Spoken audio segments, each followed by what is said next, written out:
In this video, we're going to see how this particular rig operates. We're going to look at these controls and what they do, and if they have any properties that we can only access through our inspector on the right.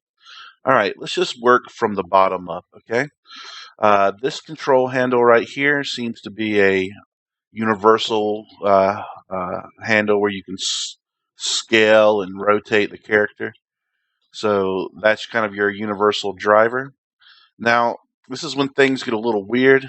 The foot right here is controlled by this foot IK handle. There's all these other handles here that you might think do something, but I think they control different movements on the foot in the inspector. So just a typical move like that. And then, of course, the knee control in front of it positions the knee for us. So that's why you can look like I don't know, like he broke his leg if we don't adjust that. But if we have our bottom foot control right here, we notice that we have all these other options over here too. Like toe lift, let me get a better view. Toe lift, lean, all these different things right here. So to actually get those things to work, we select, let's do a toe roll. I will click on the name of roll, then I'll hold inside my scene view, I'll hold down the middle mouse button and shift it left and right. So that works for toe twist, putting that cigarette out, stretching it even. So that's going to be our main foot control. If any of these others foot controls are getting in your way or just bumming you out, let's see, maybe just put them in their own layer. Nope. Well, there we go. You can put those control curves that you don't want to use in your own layer and call it not using, not suing. Let's just call it not suing lay. There we go. So we can turn on control handles that we may or may not use. There will be some leftover control handles that are responsible for the IK and FK. So you can kind of just put those in there too for the legs. In this particular first video, let's just focus on using IK movement for our arms and legs. All right, so now that we got our legs sorted out with unused controls hidden, and we got our knee control fixed or talked about, there's our foot. Let's work up to our hip. So if we grab the square, it kind of moves the whole body with it. But if you just got the arrows, it's kind of just for, just the hip without the rest of the body following. Then we have our tummy control, a chest control, another chest control, and this chest control. So we have 3 controls for our chest. I think these are supposed to control, let's see, the chest, but I think it doesn't activate until we do something, but we're not going to think about it right now. Let's just put it out of the way. This video is just about getting the most basic parts of the rig going. So there we go. There's our shoulder control.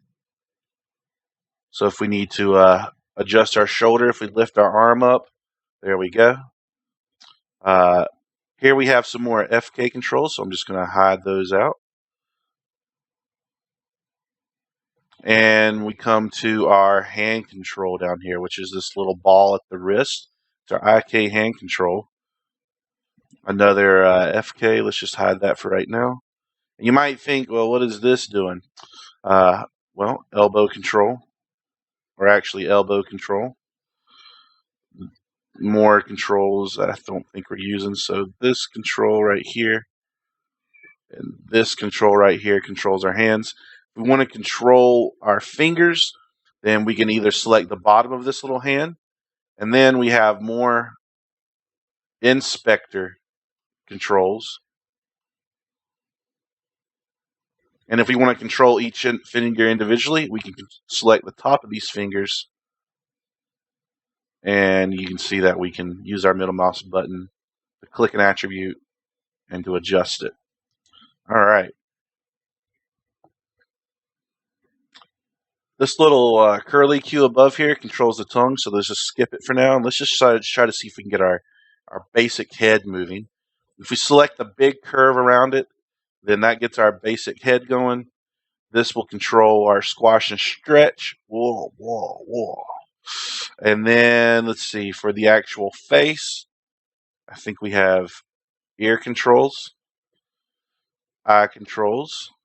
We want to select a controller we're looking, and this goggle right here will do it. And then pretty much anything else that's near the area will control it there.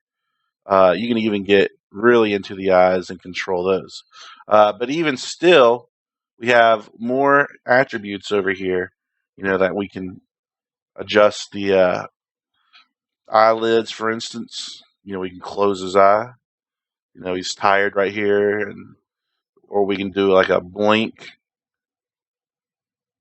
and then we can keyframe those. And you don't need to keyframe the actual attribute, since this is just all the eye. Look at this. We can keyframe just on the time bar, and then after 30 seconds, we can do something like this. So there we get our eye attribute with all of our, components right here being animated with it. All right. Nose wiggle. Let's see. So some controls have all their transforms locked out. When that's the case, always come over here and look at our inspector and see what's going on over here. All right, great. Lips, side of our mouth total, and then more lip rolls, inflate lips.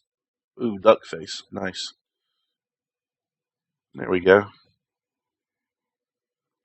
So rig's not too bad.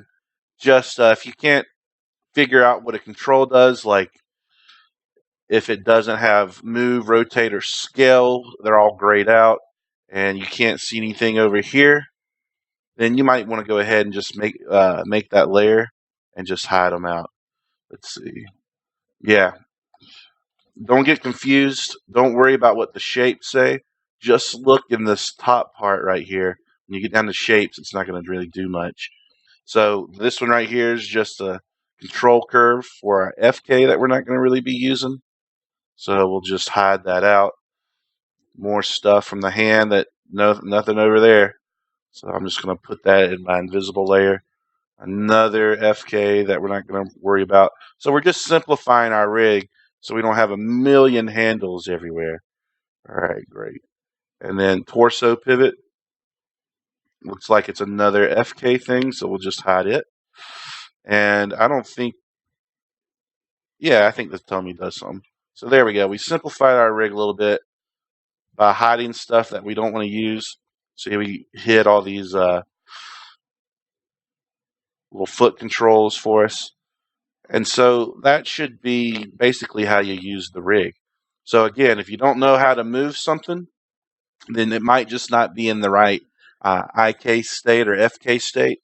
But again, we're just going to focus on inverse kinematics, and the handles that I showed you should be the ones you have to worry about. All right, thanks.